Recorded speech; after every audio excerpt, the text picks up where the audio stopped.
Happy birthday, Aunt Sharon. Presented by Still a Frog.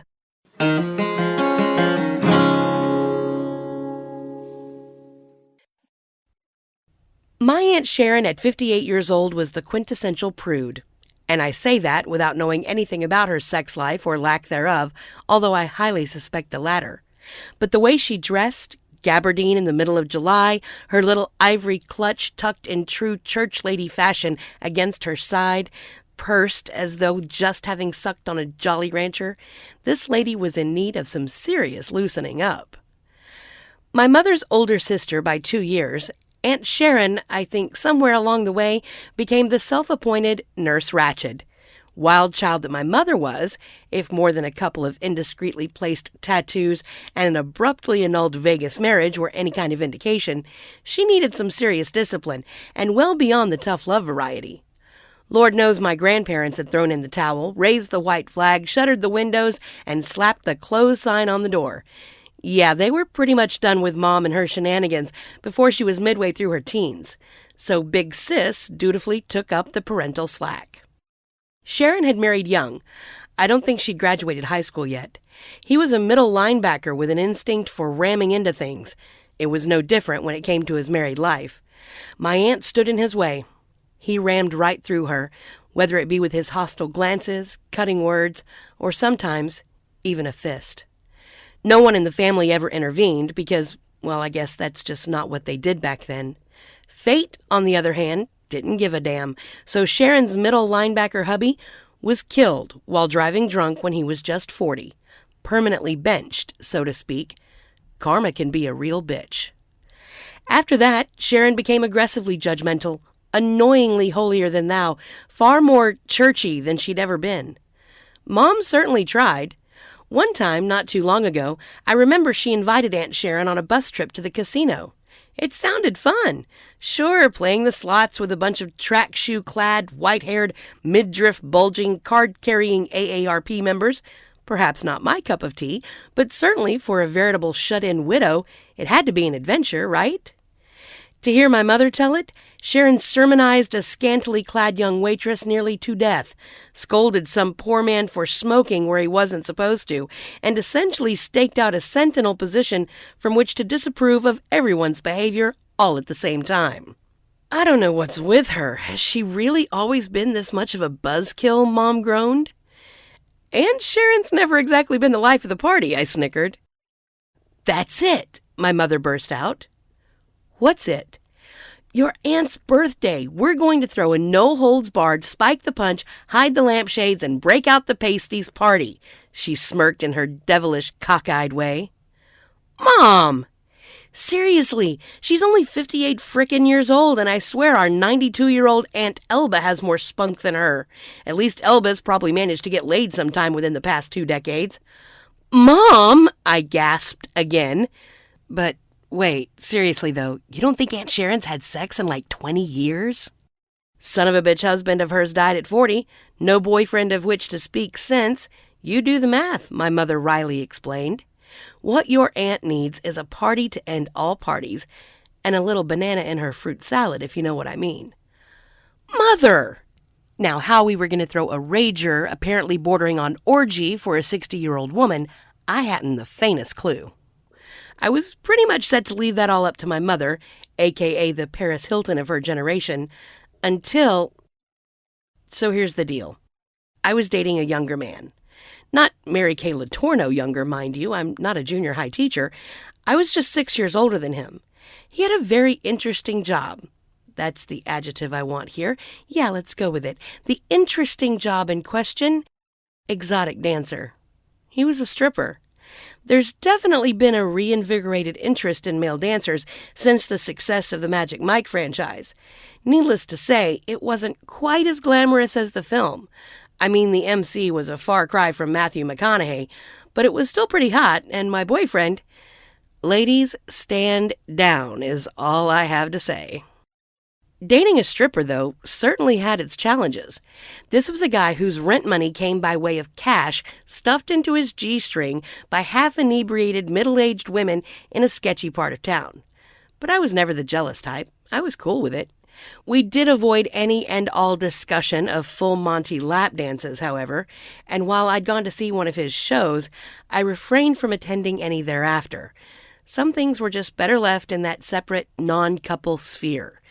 No, one performance was plenty. "Can Jay and his friends play the party?" she asked eagerly.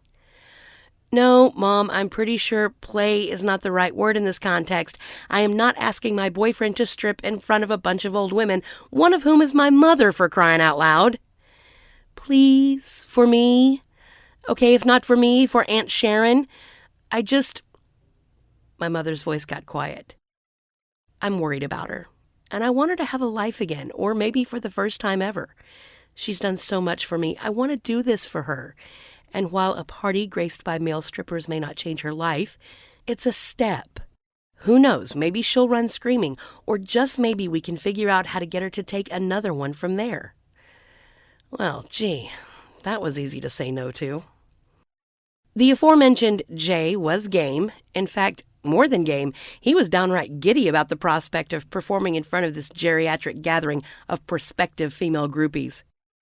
"You're seriously okay with it?" I asked, unbelieving. "Why not? You know how many over 50 women come to the club?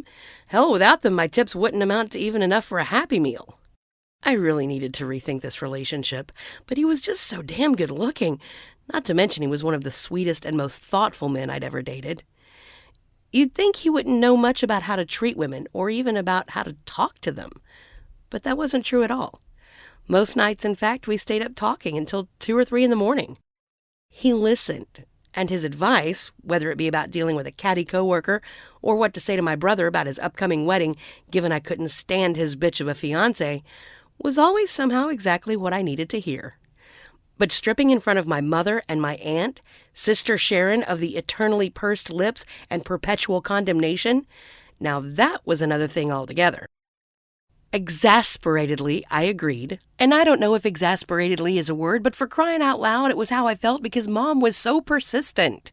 Jay would bring 2 of his colleagues, Sheldon Sex Machine Goldberg and Benji the Jackhammer Bernstein. They'd perform on some makeshift stage my mom was planning to integrate into her living room. I was just praying there was no metal pole involved. But of course, there always has to be a glitch. Oh, Mom did manage to build some form of stage all right, and the first floor of her house was standing room only by 7 o'clock. She even, by some miracle, convinced Aunt Sharon to attend, which is saying a lot. Problem was, the club double-booked dancers. Jay was thus the only one who would be making an appearance at 1924 Oak Hill Drive that evening. "You can't just go out there alone," I informed him coolly, primed to read him the riot act if necessary. "It's fine. This is my job, remember?" He winked in what he thought was a sexy way, but this evening was wearing dangerously thin with me. Jay was a sensation. Women were literally swooning. 75-year-old Mrs. Davenport clutched her chest a couple of times. I honestly had 911 punched in and ready to go. I loved that he was doing this, and more so, I loved the smile on Aunt Sharon's face. Not so much gawking at Jay, though she did plenty of that, but looking around her, seeing all of these people there for her. The party cleared out shortly after Jay was finished dancing. The main attraction having wrapped up for the night, throngs of satisfied women went home to what I suspect were some pretty sweet dreams. My mother had certainly enjoyed herself, perhaps a little too much, and by this point was passed out on the sofa, mouth agape, snoring for all the world to hear. Ah, Mom.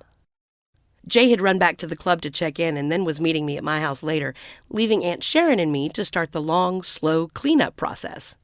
Boy, those man-crazed ladies could sure tear a house apart. "Did you have fun?" I asked.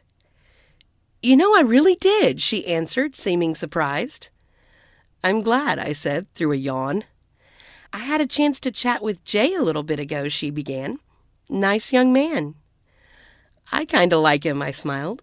"What did you guys talk about?" I continued, curious as to what my 20-something stripper boyfriend and my one step away from becoming Miss Havisham aunt could possibly have to say.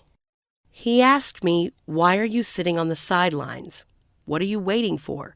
Why you've bowed out of life?" "Really? What did you say?" I pressed her.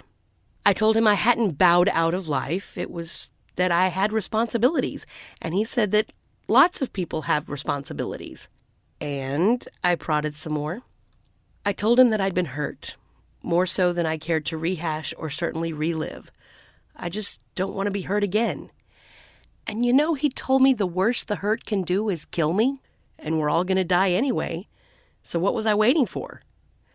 Life's short, it's capricious, and it's far from perfect. Maybe he's got a point there. To be so young, he's pretty smart. Not to mention, that body. I sure as hell wouldn't kick him out of bed. I don't think I've ever seen her laugh that way before.